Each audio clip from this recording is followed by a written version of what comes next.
Hi, everyone, and welcome back.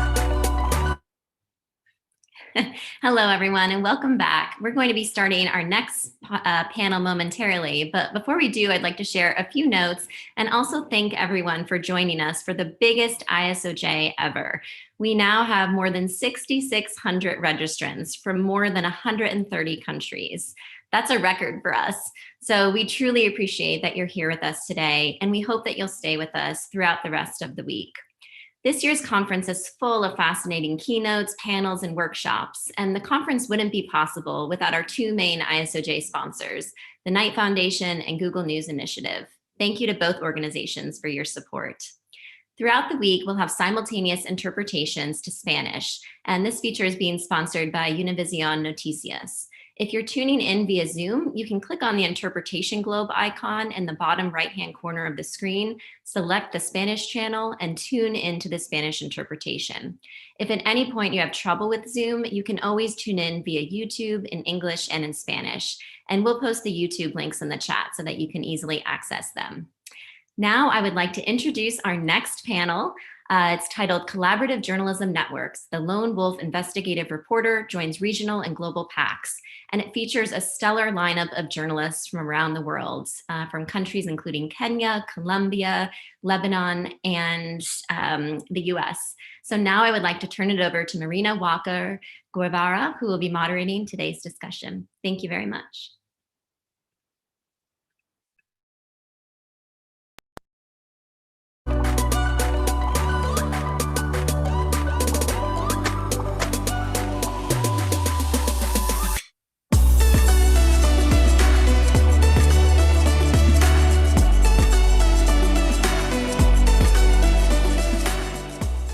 Hello, everyone, and thank you for joining us today at the International Symposium on Online Journalism. This panel will focus on collaborative investigative reporting. My name is Marina Walker Guevara, and I am the executive editor at the Pulitzer Center. Most of my career has focused on facilitating large-scale collaborations of journalists working on investigative stories of global scope. But the reality is that while collaboration is now popular among investigative journalists, we traditionally have been the ultimate newsroom lone wolves. We used to work in isolation, we hoarded information, and we scoop others, until we realized that we were missing some of the biggest stories of our time. Stories that transcend borders, newsrooms, and our own egos. So we changed the paradigm, and we started to build networks of collaboration across countries, regions, and the world. Some of the most exciting and consequential stories of recent years have been the result of journalistic solidarity and radical sharing. Along the way, we tried to make investigative journalism more accessible, more inclusive, and a little less risky. Our panelists today have been at the forefront of some of those amazing stories.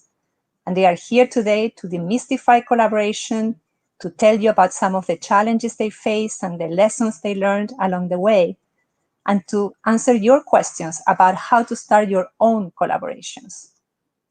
We will spare you the Zoom PowerPoints, so yay, and we will try instead a Q&A format. First between the panelists and me, and then between them and you. So please get ready your questions. Let me introduce our panelists briefly first, and you can look at their bios on the website if you want to read about their full story. I'm going to start with Carlos Eduardo Huertas joined us from Colombia, and where he founded CONNECTAS, a regional journalistic platform and a network of investigative reporters. Welcome, Carlos.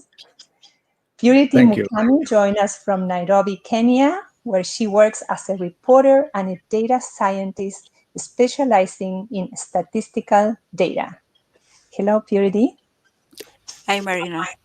Alia Ibrahim is the founder of Daraj, a digital media organization based in Beirut, Lebanon, but working across the Middle East and North Africa.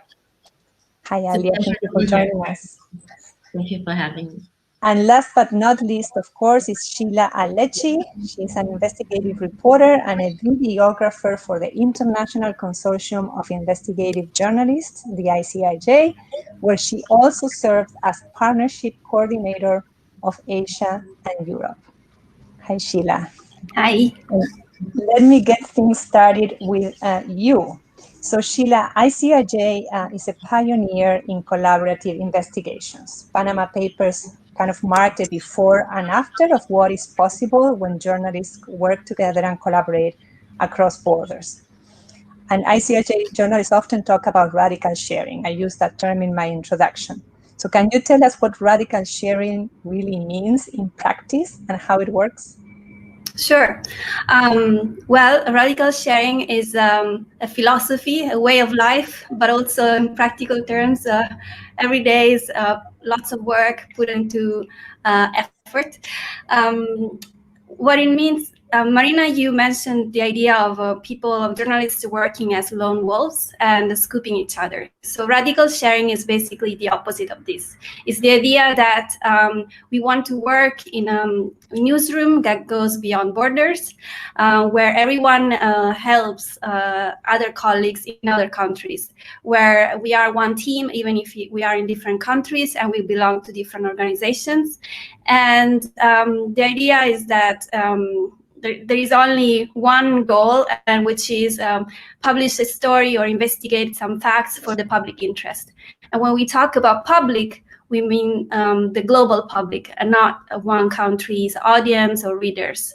And in ICIJ, we try to do this every day in our projects, and we have some tools in a way that help us to do this. We have some technology that allows us to share our findings with the colleagues around the world and be in constant communication with them. I think we will talk about tips and other aspects of collaboration later, but surely having a constant communication with your colleagues, even if they are not in your own office or country, is one very important aspect of collaboration, because radical sharing would not be possible without trust. And so working hand in hand with your colleagues that you cannot see every day means that it requires a lot of efforts, and proactively sharing information is one of those efforts. Yeah, it takes time, but I think it really pays off, because the radical sharing also means that in the end, the people, the readers or the viewers and the public, basically, who are going to be informed with your reporting, will have a much more nuanced story that draws from the expertise and backgrounds of everyone in the team. I like what you say, Scilla, about radical sharing being a philosophy and a way of life, and also something that you can conquer every day and become a better collaborator as you go with the small wins every day. Now, ICIJ, some of the better or the better known stories have been based on giant leaks of information. And while leaks are exciting, not all journalists have access to a leak to kickstart a collaboration.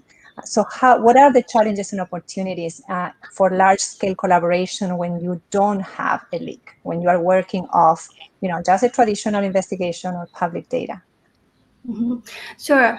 Leaks are great because they provide one common starting point for everybody, but that's not the only way to do a collaboration. For example, one of our latest projects in the implant files was not a leak, and it was born out of it came to us from one journalist in the Netherlands who had investigated the medical device industry in her own country, and then realized that there were many problems that went beyond the Netherlands, and that were worth being investigated in other countries, because the problem was the system and it was not an isolated case. And so that's just an example of how basically one country and a story that looks and may sound local at first, if you actually look and investigate further, can become a much global story. And I think, as you said, everyone talks about collaboration now, and the best way to develop a collaboration is when you have a good story that you can start with, instead of just having this idea of collaborating. If you really know what you're doing already and you want to go deeper and have other colleagues dig deeper with you in other countries, that's how you start assembling the team that is more catered to the needs of the story rather than to the idea. So, for example, if you know that you need colleagues in some specific countries, you will start to contact them for some specific leads and to work with you on some specific aspect of the story. If you know that you need a data expert, then you're going to start working with data scientists like Purity or others who can provide that kind of expertise. So I think it's a bit like you assemble a car little by little, just starting with the engine and then with the wheels and then the other parts, until you have this great moving vehicle that really leads you somewhere. And it's fantastic because you can leverage technologies, you can leverage expertise, you can leverage resources across newsrooms. You don't need really to do everything yourself, which is what we traditionally have done. Thank you so much, Scilla. Ali, I'm coming to you now. You co-founded Daraj to do independent investigative journalism in the Middle East and North Africa, but have also extended and done collaborations across the world. And since the founding of Daraj, collaboration has been like kind of an essential part of your business. So tell us why you decided to make it that way, and has it paid off? Actually, being involved in international collaborations was one of the reasons Daraj was created. When the Panama Papers were first published, for us being Arab journalists in the Arab world at the time, watching the scale of collaboration, being so inspired, seeing all these brands of news organizations and all of these colleagues working on stories that are, in a lot of cases, very relevant to our audiences, and knowing that the stories didn't even get published in any Arabic news media, let alone being investigated. So our audiences had to wait some time until translations were made available. For all these reasons, it really, as individual journalists, we were as inspired as we were heartbroken for not having been part of this. And this was really one of the reasons Daraj was born. Since then, one of the stories we love telling now, and that goes so much in tune with this, is that the Paradise Papers were published really 5 days after the launch of Daraj. So this is to tell you how much we were excited about being in partnership with those collaborations. Since then, a lot has happened, and we've collaborated in both with regional partners and with other international partners. And every time, honestly, it has paid off. For the same reasons you were mentioning before, we're sharing resources, we're sharing information, we're all relatively, for startups like us, really outcomes we have been able to achieve would have been unimaginable outside the scope of collaborations. And for that, I could give you a very tangible example, which is one of our last investigation, and it was a collaboration with OCCRP. If it's fine, I'll give just a little bit of background to show how steep the impact was of such a story. Since 2019, Lebanon has been living one of its biggest financial crisis. It's really one of the biggest financial crises in history, and it has left over 1 million depositors in Lebanon without access to their money. Half of the population is under poverty line. 80% of the currency has lost almost 80% of its value. All to say that there is really a huge crisis happening. In late 2019, we received a document, a leaked document, unsourced also, that saying that the central bank governor in Lebanon has a personal wealth of over $2 billion outside in international banks. And for us, we tried really for a couple of months to source the document. We tried to validate it and didn't get anywhere. Almost 2 months later, the central bank governor himself was commenting on the document, which by then had become public on social media, not outside social media. And then he mentioned the name of the company that he said was behind it. And this was the time where we needed the help of and the support of a European partner. So we got in touch with our colleagues at OCCRP. And from that moment on, a fascinating collaboration continued for months, really.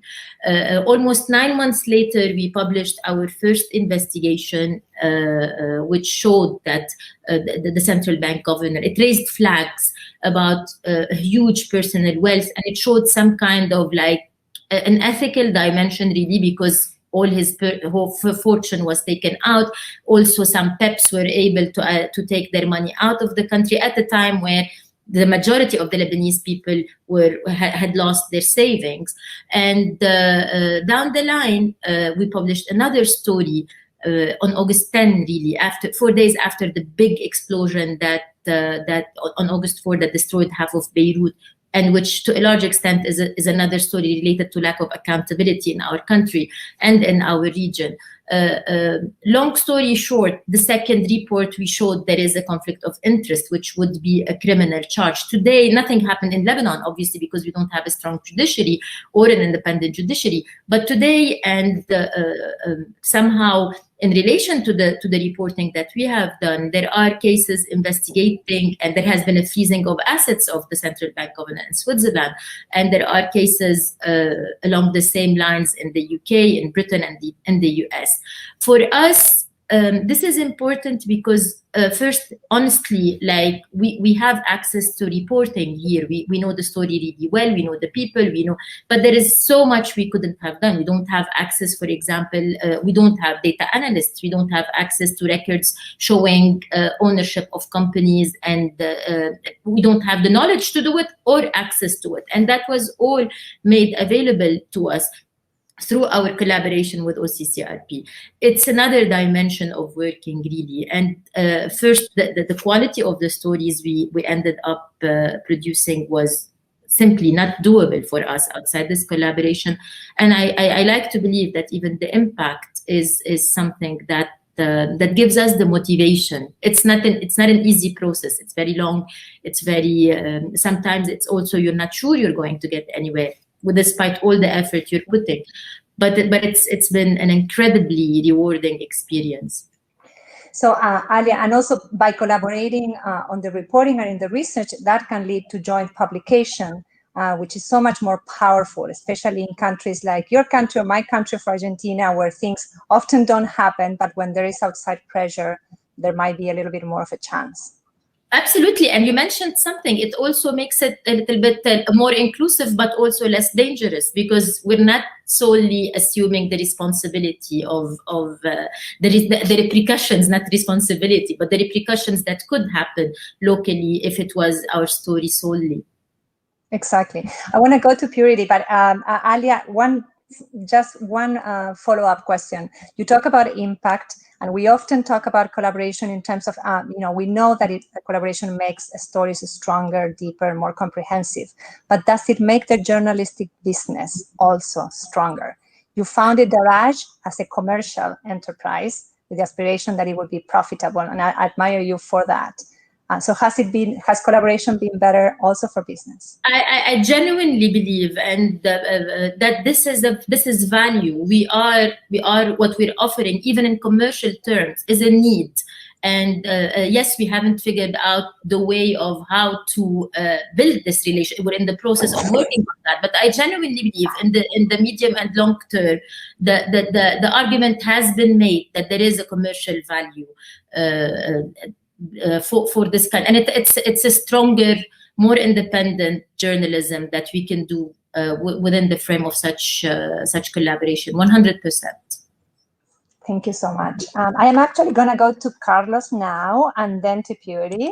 So Carlos, you founded, for many years, you worked at legacy media organizations in Colombia, and then you decided to go the entrepreneur way, much like Alia, and decided to create your own organization, journalistic platform, and a network of investigative reporters in Latin America. Why did you think that was needed at the time in Latin America? And how do you go about creating trust, something that Scilla mentioned, among journalists who have never worked with one another before? Yeah, thank you, Marina. A decade ago, we began with the idea of straining the capacities, stimulating potential, and accompanying the bravery of journalists in the region that we naturally share and had affinity. When you join journalists from Argentina, Venezuela, Colombia, and Mexico, in 3 minutes, you have a great party and you make strong friends. The challenge is how to turn that party factor in a working factor and maintain that stimulating dynamic of complicity. Furthermore, the Americas are full of stories, full of processes that go beyond the political borders of a country. On a permanent basis, leaders make multilateral agreements and make decisions that affect their citizens.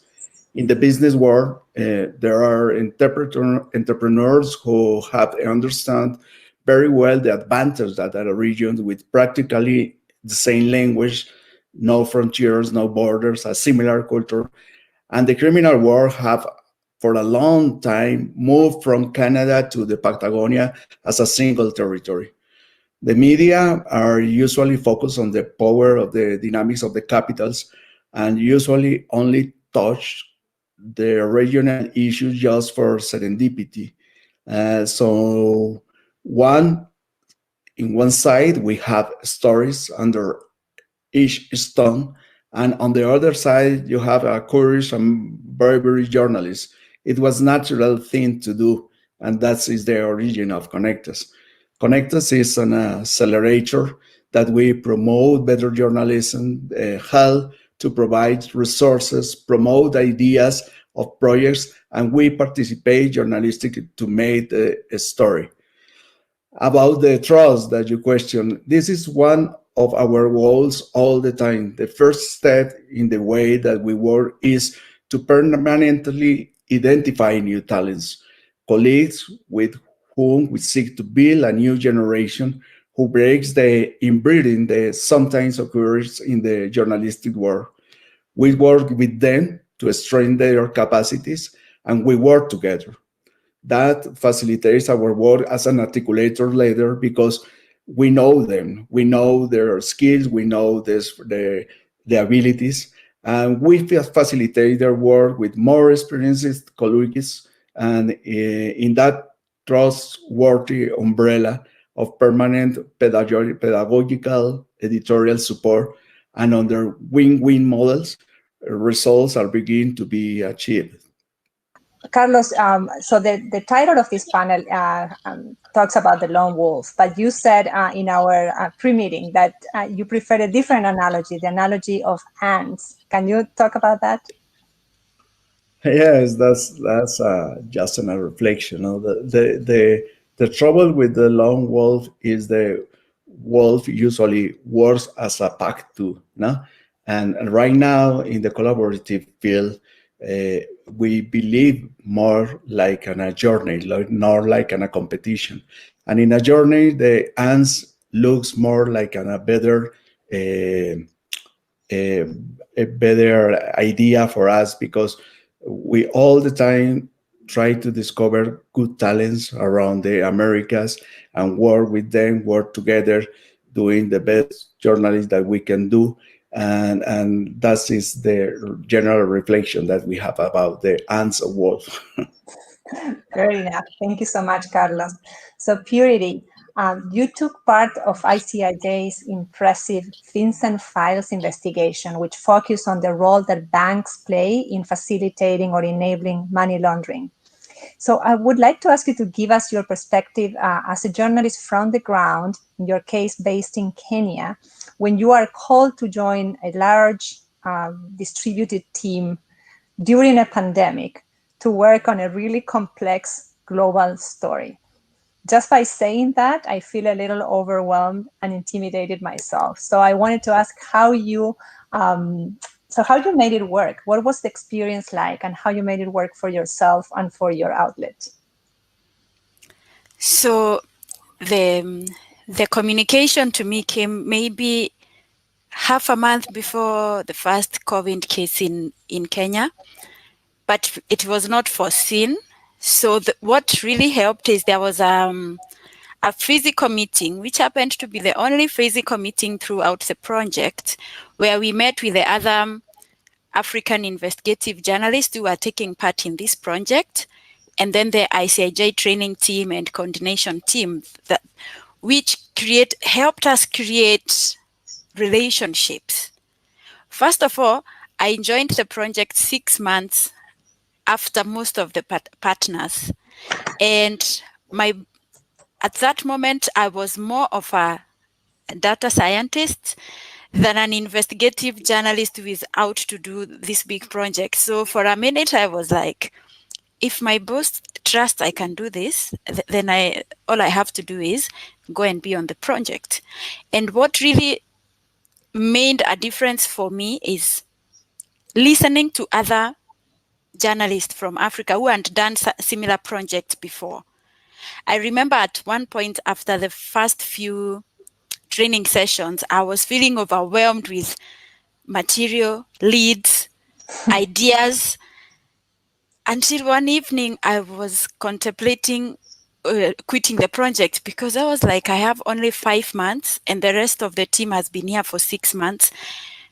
And we were having this conversation with one lady journalist from Burkina Faso, a West African country. And she really talked me into, there are ways you can quickly get which leads to focus on. You don't have to deal with all this material. So that relationship I created with other journalists and checking with them often really helped me. And then I kept the ICIJ training team close to me. I went to each and every question and answer sessions where I would be almost me and the trainers. So that helped me catch up. But the other thing that helped us in our participation is having a supportive boss. I would update him every step of the way. He would encourage me, he would give me different perspective. And that's what kept us going. Once in a while, I would check in with a Tanzanian partner and know how he's doing with this project and the challenges he's facing and how he is tackling those challenges. The other moment, I would be with a partner from Namibia or Malawi, just getting the encouragement. And 2 to 3 months down the line, I was good to go. So those are some of the things that made it work. So Purity, when you say a supporting boss, you mean a boss in your own outlet, or you're talking about the coordinators of the investigation? Both. So the boss at our newsroom was already enrolled in the project, and he was already excited with the project, though he was not quite active. But I wouldn't get time to talk to him about my fears, about when I feel endangered. And remember, this is now the pandemic has already kicked in. I'm having to work from home, no meetings in the office. So I would have like secure calls with him and share my fears when I have anxiety and all that. And he kept encouraging me to go on. So in a way, the Fins and Files project cautioned me from the effects of COVID. There was no time to think there is COVID, where there was this massive project to deal with. Yeah. Thank you, Purity. So I would like to move now to how we make these collaborations work. And Purity was just giving us like some really good tips about relying on others, asking questions, staying close to the training team, and having a supporting boss, which sometimes you can't control. But there are things we can control, and we've been putting a lot of thought into how we perfect collaborations so they are actually inspiring and exciting experiences and not nightmares. So I want to go around the room and ask our colleagues to tell us very sincerely, what are some common mistakes or challenges that you have experienced while engaging in these collaborations, and what we have learned along the way, how you have been able to overcome them. Sometimes by talking about these gaps is the most practical way to signal to others the way forward. So why don't we go and start with Alia? Thanks, Marina. Actually, yes, and I think it's a learning process, and it's a tools or a space that we're trying always to improve, as you've said. On the receiving end, for example, one of the biggest mistakes I did as an individual journalist and also as an organization was being too excited about too many possibilities at the beginning of a collaboration and not having a very clear work plan, spending too much time sometimes on the documents as opposed to doing some actual reporting or starting the writing. And one very, very important thing that I think that we learned is super important is bilateral communications and making sure that we stick to that. Yes, the analogy with the lone wolf, we've overcome it as how we want to do our journalism, but there is some areas where we still, by training maybe or because we've done it for so long, where we have to bring ourselves to one, better communicate, and two, work according to a schedule that does not involve us alone. It involves the people we work with. It's a huge challenge. Things have improved, as you have said, technology and platforms have helped us do that in better ways. But I think with every new collaboration, we're taking what we've learned from the previous one. And I think, and personally, I know that we have missed on some really good stories because of organizational issues mostly, and communication issues. Thank you, Alia. Scilla, you coordinate large teams of partners in Europe and in Asia for ICIJ. What are some of the challenges you have experienced in that task? Many. It really depends. It varies country by country, person by person.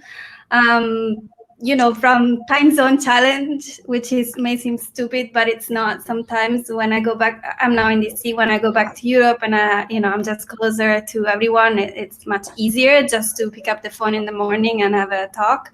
I think, the idea of having, communication is certainly an important part of the collaboration. And sometimes I feel like in the past I would leave it too much to it,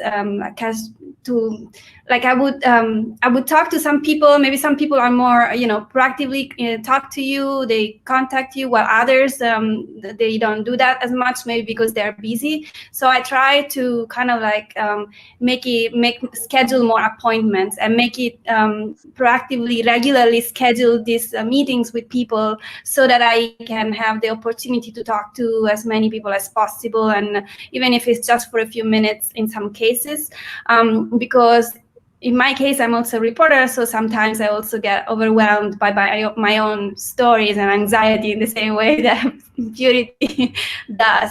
But when you switch to the coordinator mode, that's when you kind of have to have more like a better discipline on how to deal with people, considering the geographical and time and also cultural challenges. And a big shout out to you, Scilla, for investigating, doing your reporter work, and also coordinating. Those are like two entirely different jobs, they require different qualities and skills, and you somehow manage to do it all. So, tip of the hat. I try. But I feel, if I can just add one thing, is that, yeah, there are different things, but at the same time, they kind of feed each other. And also the idea that I can work with people who have more experience or just know much other things, it's so inspiring. And really, this is a privilege for us. I mean, I cannot ask for more. Absolutely. Carlos, what are some of the things that keep you up at night when you collaborate with others in your region? Question, no? Because collaborative work imposes great responsibility. It's like a body with many extensions. There are issues that compromise the physical security of those who participate. There are situations of digital monitoring of communications. There are laws recently now in Latin America that they pursue of legal risks. The contrastive work, the part of that period in the stories when we start the contrastive work, in many cases is complexes. High standards, maintain better standards that is, if it's possible, are required, and the closing moments are sometimes challenging. No? Doing well in place, being attentive, and finding creative and effective solutions, sometimes it take away sleep. But one of the key is clarity in all the steps. No, you need to be very clear about the deadlines. You need to be very clear about the responsibilities, about the coordination. Even under model of radical sharing or radical sharing collaboration, also you need to have clarify in the exit doors, no? Because sometimes situations happen and you need to be attentive about that. That is the idea. Thank you, Carlos. Purity, so Fins and Files has been a success by all measures. But was there something that you wish you or others in the team would have done differently? More of, less of? I think being on board, making the decision to be on board as early as possible in the project could have made a difference. But it's not for COVID, we would have had 3 months to work on the project while the project was going on for a year or so. And that was giving us the pressure. You don't want to be the one holding the entire global team down. You don't want to let people down. And you've joined the project late in the time. So onboarding people as early as possible could have been better for us. And actually choosing to be on the collaborations at the right time is what I could say could make a difference. But thank God for COVID, because the deadline changed and gave some of us some more time to give our best. Another thing maybe we could do better is to have better internal structures, because when you get into collaborations with different people and there is other in-house projects that are going on, having a clear structure that accommodates the project, and not having the thought that this project is more of this team and you're feeling it's more inferior or more superior than the other project. Knowing how you're getting into the collaboration and having the structures to have the best out of it. Yeah, and that is a good point, and that one that we hear, because usually media outlets try to keep these collaborations in a very small team and try to not share the news a lot across the newsroom for security reasons. But then when it comes to publication, suddenly people are finding out, and there's a lot of stress about graphics and presentation and other things, because nobody knew that this small team of reporters had been working for a year on this gigantic investigation. So interesting issue to navigate. Absolutely. Scilla, a key aspect of a happy journalistic collaboration is knowing how to choose partners well. And so I wanted to ask you, what do you look for in journalists that you invite to join ICIJ investigations? And also, what are some of the guidelines that you expect these journalists to observe while collaborating? Yes, so I try to be, so obviously ICIJ has been around for 20 years, so there is already a very trusted network of partners. But there are countries where we don't have partners yet, because speaking of Asia, for example, there are countries that are not friendly to the press and there is no independent media. So every time it's a challenge to find people that you can trust and also who can be safe enough to work and investigate. They could be very good journalists, but sometimes they're not investigative journalists. So it's really difficult to find the right fit. The way I try to find new partners is, it takes a while, and I try to talk to them slowly. I try to find to get people to be really wanting to work with us. Because lots of the time it happens, for example, we go to conferences, we are approached by lots of journalists who want to work with ICIJ or want to be part of ICIJ just for the sake of it, but they don't understand the hard work that goes behind the collaboration. And so usually those people really maybe don't even email you, they don't even follow up. And I try to find the people who are not just talking about collaborating, but actually showing a real effort in wanting to do the real work. It takes a while, and you can see whether some journalists really want to get into the collaborative journalism and contribute to something. And so this is one of the things. And obviously when this happens, when they are approved and they get to work with us, I try to be in touch with them as much as possible, and also I want them to be in touch with me. So this is maybe one of the guidelines, in addition to the fact that obviously they have to be respectful of others. So for example, Carlos was mentioning security. So obviously our work is sometimes sensitive, and they have to be able to respect all the security measures that we have in place with encrypted emails, etc. Not sharing links with anybody and things like that. And obviously also be helpful to others as much as they can. Obviously, reporters are busy, we all know that, but it's when we talk about radical sharing as a philosophy, that's something that we also want in our partners, people who are helpful and wanting, and I really believe in the idea that if they help others, they can get better too. Yeah, and always when I talk about collaboration, I say that a lot of it you're going to be benefiting from the help of others, but you will also you will be expected to do work that might not end up in your story, but that will make your colleague's story better. I remember a case from a journalist in Argentina who once told us that she had gotten this document for a colleague in Denmark, and she took a bus and was on the road for like 2 hours to get to this one courthouse, get the document, and she was so happy. And I asked her, like, so is it also going to help your story? Are you doing the story together? And she was like, no, not at all. It's just for him. But I'm so excited I got it for him.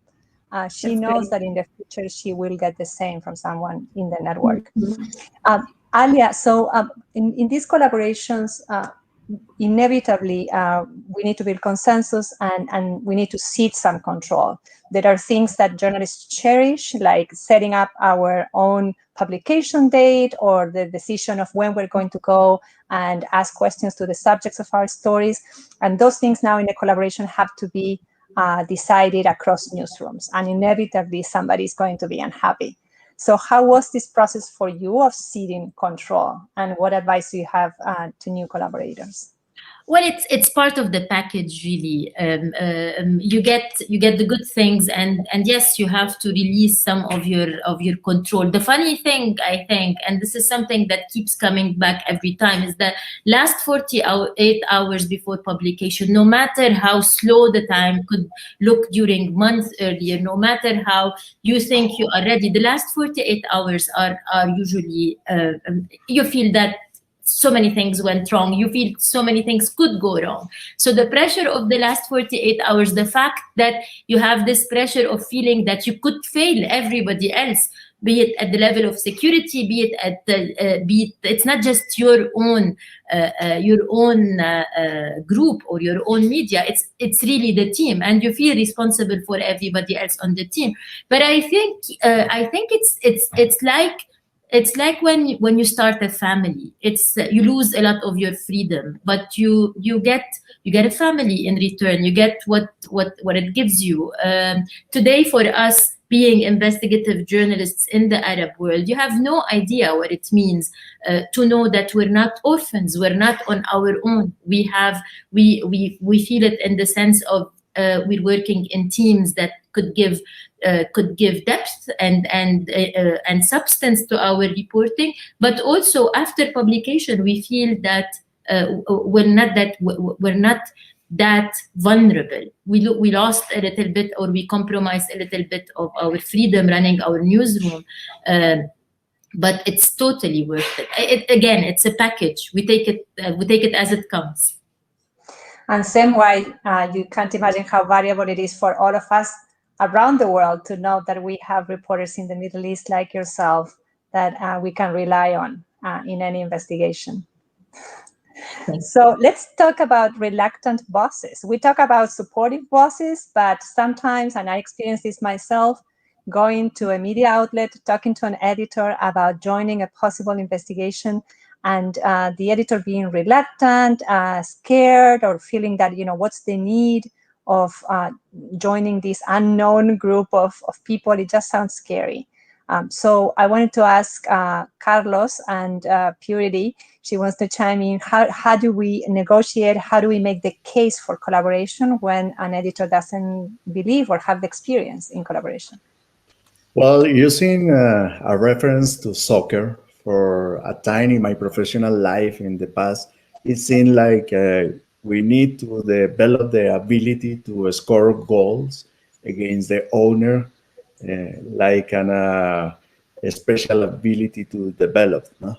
Because sometimes the owner, try to control the contents, and that's a very weird situation. Fortunately, today there is an explosion of new platforms, at least in America, and in the media ecosystem is very broad, which they are more independent, and we work in two kind of strategies. One, building stories with journalists to our hub, the CONNECTAS hub, which is a vibrant and active community. And from this year, we are going to start something that we call ARCO, which means CONNECTAS Regional Action, and which is looking for a closer job with the media. With them, and first emphasis is to show them why they earn well-focused collaboration, produce very good results that increase prestige, increase leadership, and for the genius in the management, they can translate that into ways for the finance. And that's the idea, how you can show that they won with better journalism. I remember before I got to Purity that after a few investigations, some of our partners were saying that people were subscribing to their newspapers, and among the reasons they were citing was, we subscribe to your newspaper because it's part of a network of collaboration, and we want to see more stories like that. Purity? So just to add, the newsroom I worked for when I was working on Fins and Files called African Sense, and the good thing was it's led by one of the top investigative journalists we have in Kenya, and I knew for sure he was on my side. But of course, there were structures in between with other different bosses. And as you earlier said, when you're working on some of these projects that can be sensitive, you have quite a bit of navigation to do. And as fast as I noticed that there were part of the bosses that I would have to navigate, was to know who is on my side and how can I team up with them, how can I have them supporting me, covering me up. And I had to have communication at some point to say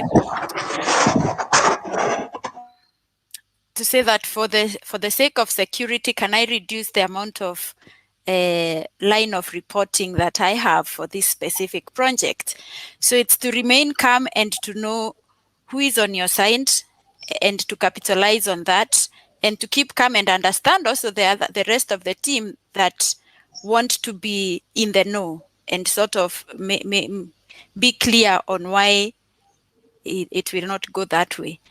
So yeah, it's more about remaining calm and communicating, just as Alia had said. Wonderful, Purity.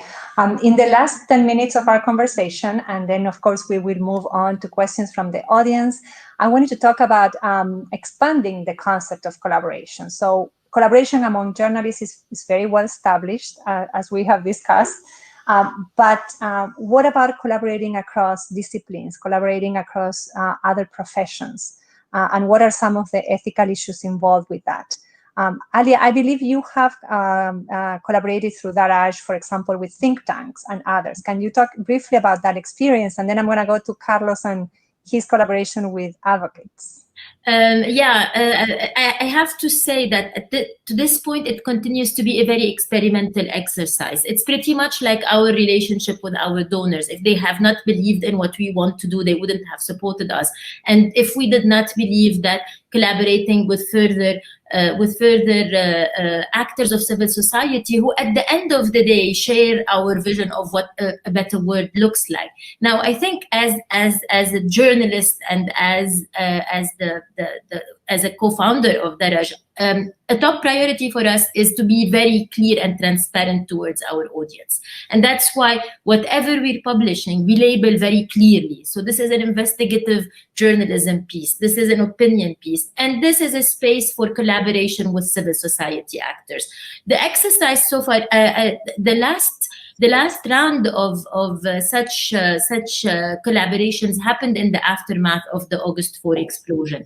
And honestly, like it came out of frustration because the mainstream media should have been shedding the light on civil society actors who are literally doing the job of the government, which is, on top of being very corrupt, is also completely absent. But civil society rise to the occasion, and they're doing fascinating work, working on reconstruction, on fighting poverty, on even organizing elections and getting ready for elections. What we do as a media here is just like give whatever support in the form of services to help them with their social media, better get more exposure, stuff like that. But we label it as such. We label it as this is not journalism. This is outside of our journalism.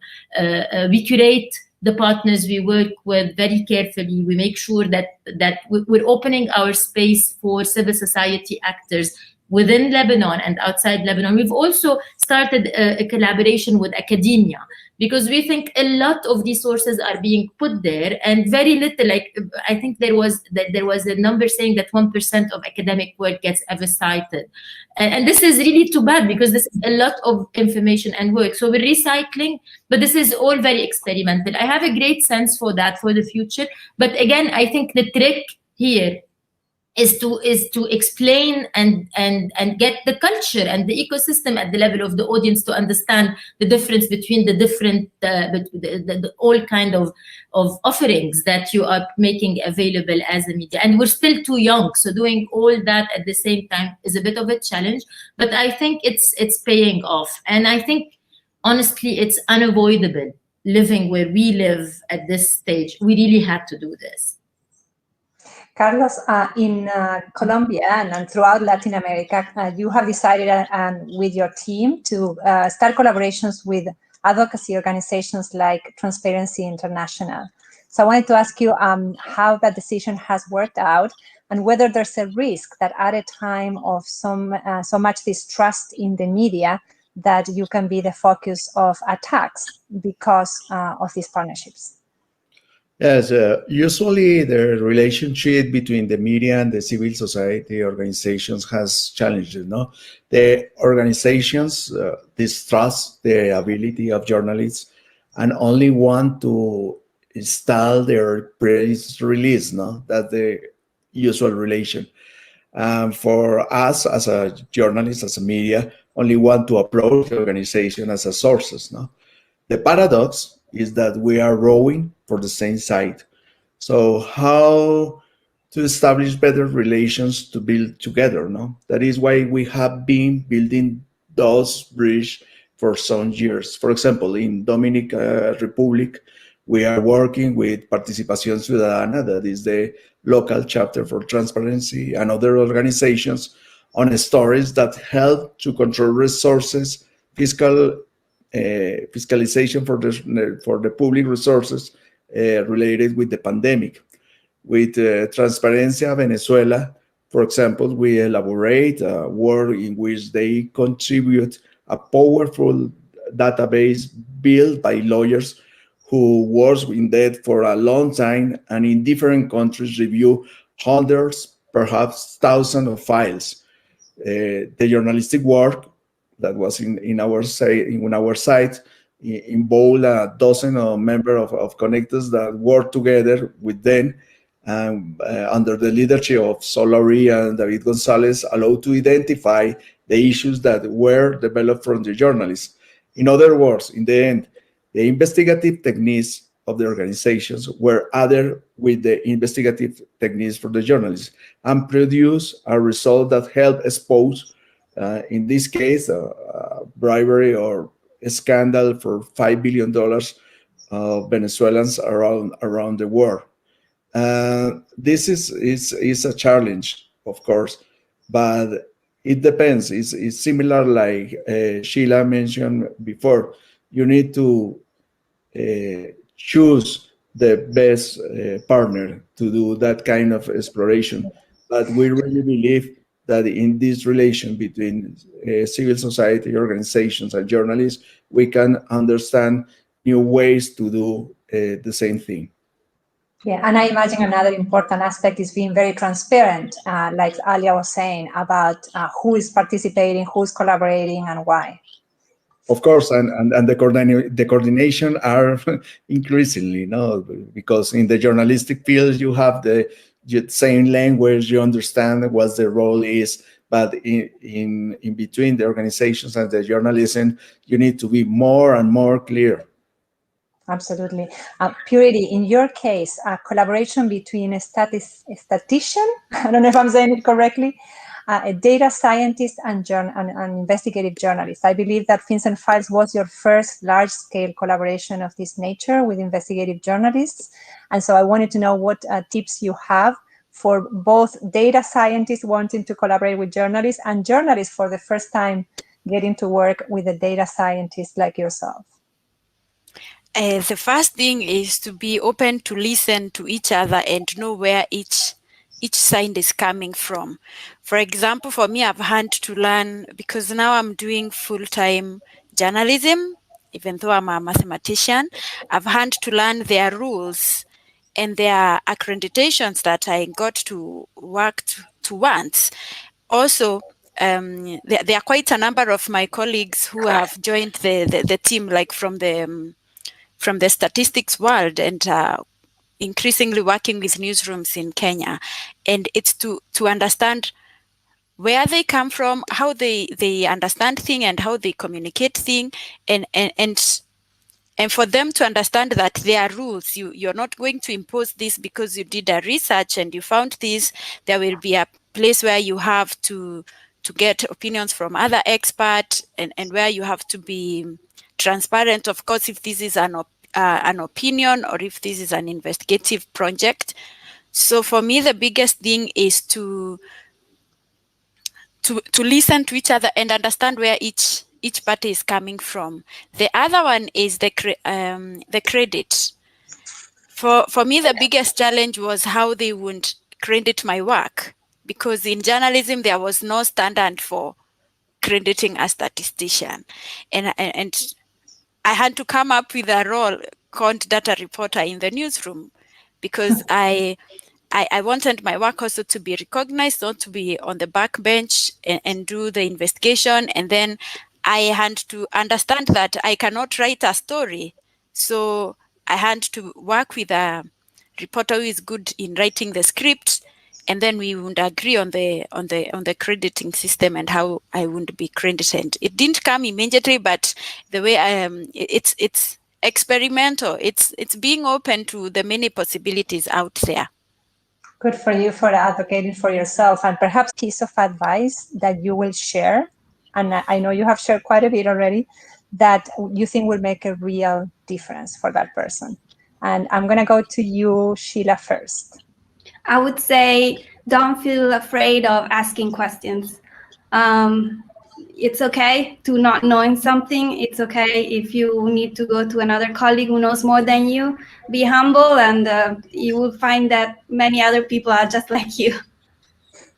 Carlos? Well, very early in my career, I had a wise piece of advice, and it is one that I always retreat, is be clear that in journalism, you don't work for a person or an organization, you work for the citizen. If it's always clear who the boss is, that helps in the permanent decisions and dilemmas that arise along the way. Collaboration is a methodology, is a powerful technique that must continue to be refined, which enriches this positive experience. But collaboration is not the purpose. Keeping a clear eye on the purpose of what we do makes work easier in a profession of so many external pressures and so many internal temptations. Thank you for that, Carlos. Purity? For me, clarity of involvement, understanding who will be doing what, up to what place, and how things will be done for a new collaborator is really important, to be clear on how things will go. And Alia? Well, everything everybody said, and come with an open heart and come with an open mind, and know that journalism has never been more powerful. We're reinventing new rules. We've all worked in all kinds of newsrooms, and it's never been so liberating knowing that we can do so much. It's a fantastic work, like it's a fantastic industry that we're in, and now more than ever, it's breaking all the limits that constrained it for too long, I think. Well said, well put. And with that, I think that we can wrap up this part of the panel. I want to thank each of you for your wonderful contributions. More power to you and to collaboration and to your networks. Thank you for the fantastic and important work that you all do.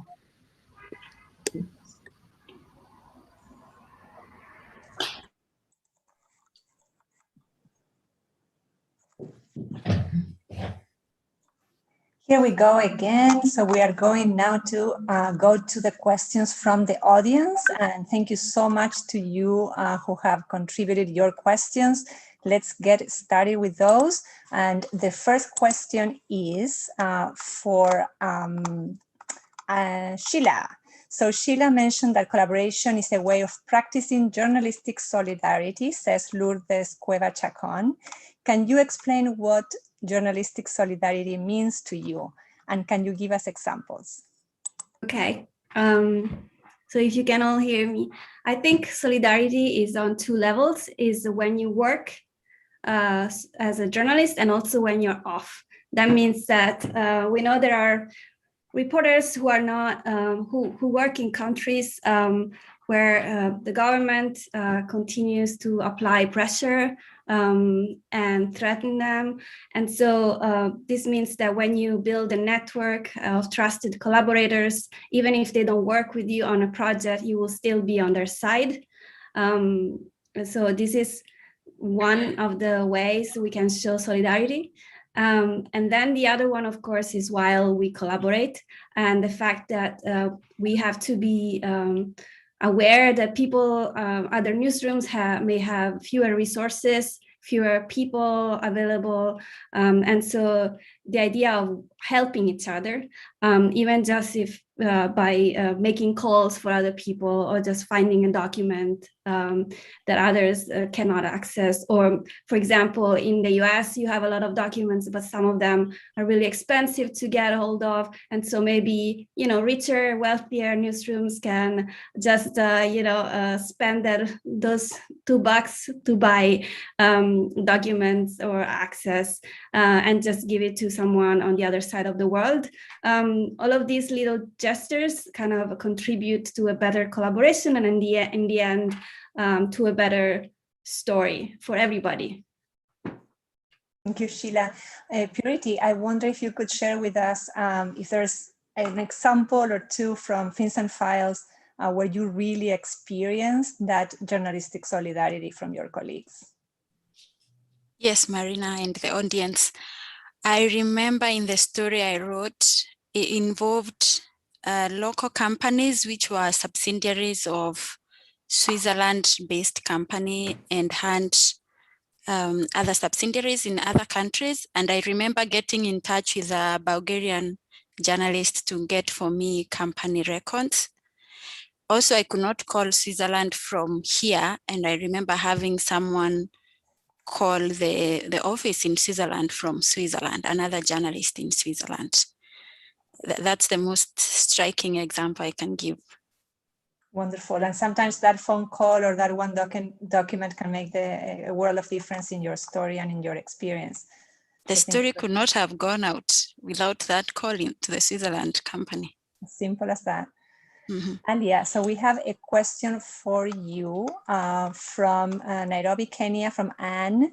And she says, did you actually do research to determine that collaborative investigative journalism was the way to go in your country? And was Daraj, or is Daraj the first enterprise to do this kind of journalism in Lebanon? Well, we knew for a fact that our region was in need for independent journalism. That was our starting point. There are other independent journalism media in our region, but we were one of the first to deal with heavy journalism that covers all 22 Arab countries. It came because of a need, because of the derail of the Arab Spring. What I mentioned about the investigative journalism, we do investigative journalism, but this is not everything we do. We do a lot of collaborations that are not only about investigative journalism. We do believe in collaboration as something that could give small organizations like ours much more impact. And we do it across all kinds of journalism that we produce. Are we, in terms of business models, I'm not aware of many like us. We have registered Daraj right from the beginning as a profit-making company. And it was a huge debate at the time. But honestly, the argument we were making then is the same we're making today. For us to be really independent, we have to be really financially viable. We're still working on that. We're working on diversifying our revenue streams. We're happy that almost 30% of our budget is made by productions and consultancies. We're far from being fully independent, but I think in the long term, we're working. This is one of the biggest challenges we face. Alia, and I can follow up on that with a question from Jane, and she says, it's very clear how collaboration benefits investigative journalism, but what about other forms of journalism?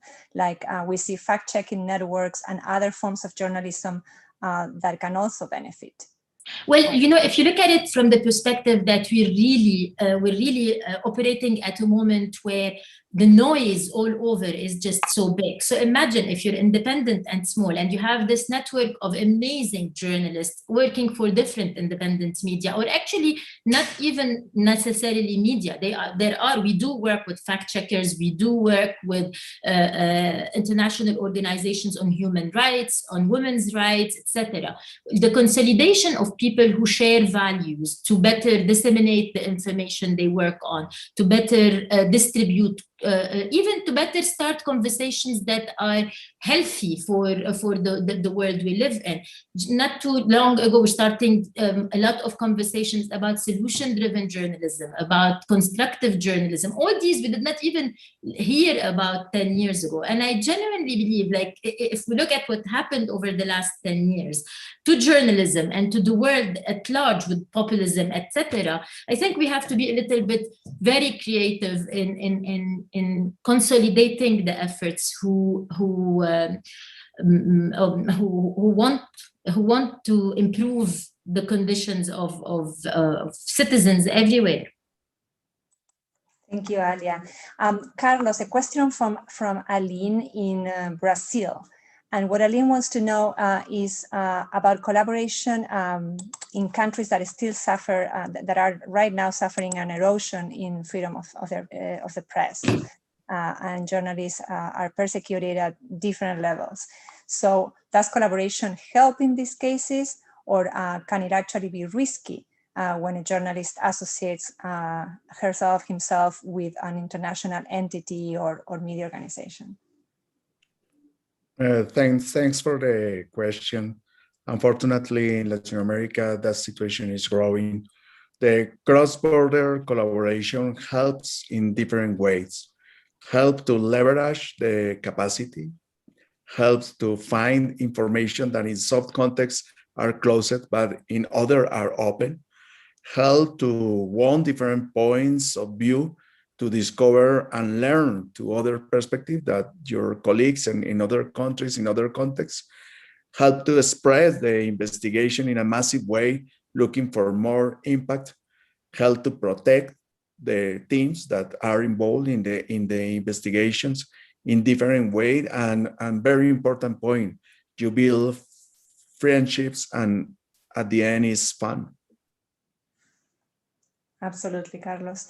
We're going to be wrapping up the questions, but I don't want to do that before asking what some people are asking us in the Q&A, which is how do they join? Like if a journalist wants to be part of these networks, how do they go about it? So Scilla, do you want to take that one? Sure. The ICIJ website has all the information on how to reach out to us or the ICIJ organization. If you want to start a collaboration, even if it doesn't have to involve ICIJ, but you have a specific country in mind, please reach out to us. We know a lot of people and we can put you in touch with those people, and then you take it from there. And what about another question people are asking is about technology. Can panelists quickly recommend what they have found to be the most useful platforms or tools, apps for collaboration? Maybe Purity, Scilla? Okay, maybe I can begin by talking about simple things like Signal and WhatsApp to be in communication, to be able to share documents securely. So, and I will let the rest of the more experienced panelists to add on to that. Scilla, so ICIJ has data share, which is a very powerful tool for analyzing and sharing documents. You want to talk a little bit about that and how can people access that technology if it is possible? ICIJ has developed this platform called Data Share. You can find information about that on our website. It basically helps index and go through a very large amount of information, and you can download it on your computer. You can also use it in collaboration with other journalists, and it's free. So please do that, and you will see how it makes your life as a journalist easier. Wonderful. Any other, Carlos, any apps or platforms in Latin America that were particularly helpful to you? I'm always saying the same. the most powerful chip that we need to change is here. Is the best tool, is any digital tool you can obtain the power that you have here. For example, you have people in different countries, different contexts, different experience, and you always look the way to communicate, to share, and the change that we need to do as a journalist is here, not in the tools, not in your computers, not in your Wi-Fi, is in your minds. Absolutely. And to take that first step. You probably can we all can look around and we find our first network. Is the people that are sitting around us, is our, if we are still in university, is our classmates, and start to build those networks from scratch. And also don't be afraid to knock on doors, to call, to send messages, because journalists all over the world are so much more open now than they were before about collaboration, they would answer your email and they would put you in touch with who you need to be in touch with to get started with collaboration. So changing that mindset, taking the first step, getting in touch with Alia, with Carlos, with Scilla, and with Purity, of course, that's your first step. Thank you so much, everyone. We are going to wrap up this session now, but to be continued in real life in the virtual newsrooms. Thank you so much, everyone, for having been with us for more than an hour, and more power to these panelists and their powerful investigative collaborations. Great. Thank you so much, Marina. And thank you to each of you for this really compelling conversation. I loved hearing you talk about the power of collaboration and the ways in which each of you has strengthened your investigative journalism through those collaborative efforts. And I could tell from the questions that the tips that you shared will definitely be helpful for our audience. So thank you again. And to everyone in our audience, we are so glad that you're here with us today, and we hope that you'll stay with us for the rest of the day. Normally, if ISOJ were in person, you would leave this session and start mingling with other ISOJers, but we can't quite replicate those in-person connections. But we are offering up a virtual platform called Wonder, which you can use to have private or group conversations with other ISOJers and speakers. So we'll be dropping a link in the chat to the Wonder Room throughout the day, so you can access it as many times as you would like in between sessions.